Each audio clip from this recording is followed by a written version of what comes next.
as a female athlete? The answer? Everything. You might be thinking that sacrifices have to be made regardless of your profession, that criticism has to be faced despite the line you choose. But does it ever cross your mind what happens when this judgment is backed by illiteracy regarding the matter at hand, deep-rooted patriarchy, and extreme prejudice?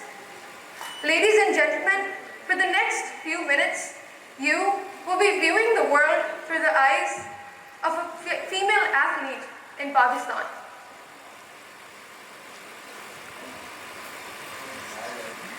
This, ladies and gentlemen, is just the tip of the iceberg that shows how many females are interested in professional sports in Pakistan. Unfortunately, only 10% are allowed to pursue sports at all. It was seen in a 2013 Summer Olympics report by KO that only 90% of the females are restricted by society, culture, lack of facilities, family problems, and financial reasons. Every day, a girl tries going outside to play with her brother when she's stopped by her mother, saying the same set of words every other girl listens here by her parents. Girls shouldn't play. Girls don't play.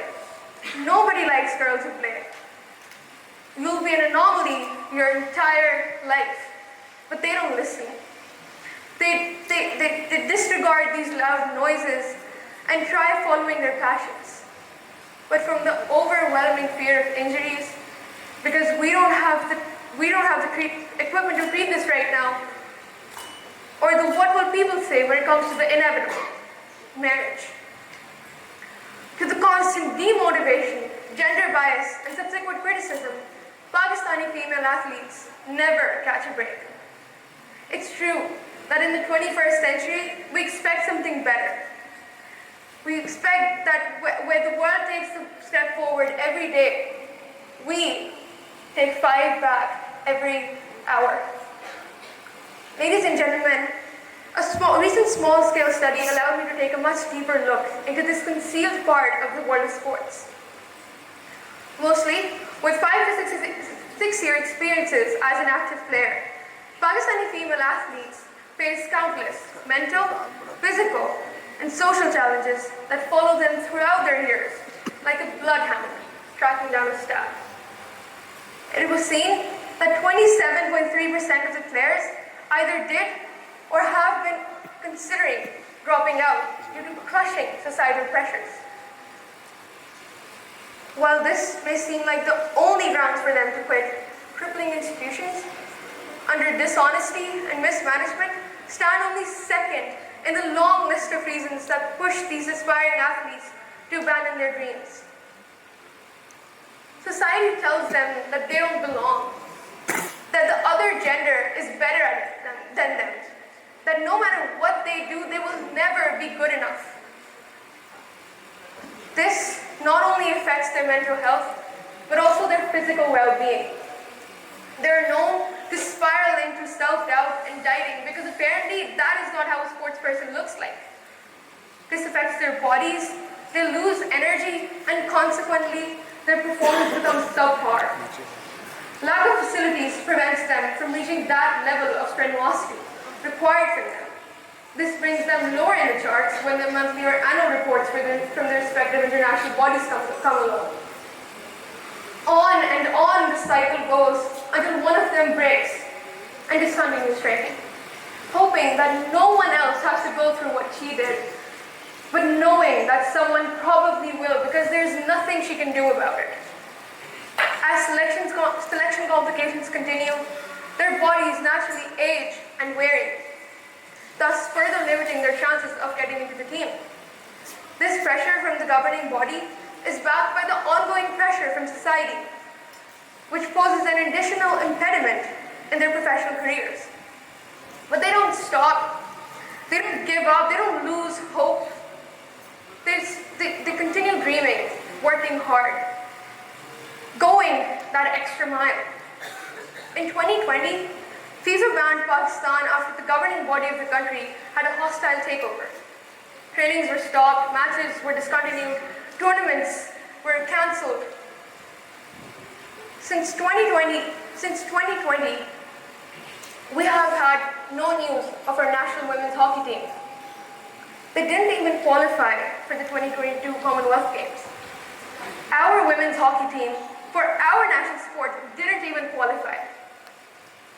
The Pakistan Cricket Board had been training their players to participate in the Under-19 T20 World Cup set for 2022 when pandemic hit.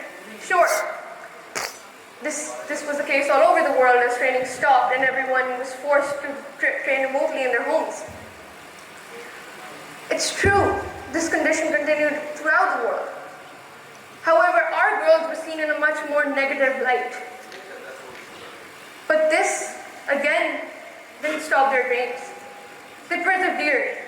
Like a phoenix, they rose from the ashes full of hope and ambition. Pakistan women's football team became runners-up in the women's international friendly tournament in late 2022. They toured Nepal and Saudi Arabia and won multiple matches there. The women's hockey team have once again continued their training for further tournaments. Our women's under-19 cricket team represented Pakistan in the inaugural ICC Under-19 Women's T20 World Cup early this year in South Africa. They put up a brilliant performance in the 2022 Asia Cup and 2022 Commonwealth Games, and are currently training for further tours, or as we have seen, the Women's League. This, ladies and gentlemen, shows nothing but courage. It proves that despite all odds, Pakistani female athletes continue to strive and make the nation proud. Although multiple setbacks prevent them from doing so, they don't give up on their dream and stand their ground. If anything, this is what should be taken into consideration when we bombard them with negative comments and unnecessary comparisons. The least we can do is support them, cheer them on, encourage them to pursue greater heights as they lead Pakistan into the international sports community. The world of sports, through the eyes of a female athlete in Pakistan, is a dark, dark place. But we can at least strive making it better. What is your stance on this? Can we at least try making it rainbows, butterflies, and unicorns? Eagerly awaiting your response in this regard. Sincerely, Pakistani female athlete. Thank you.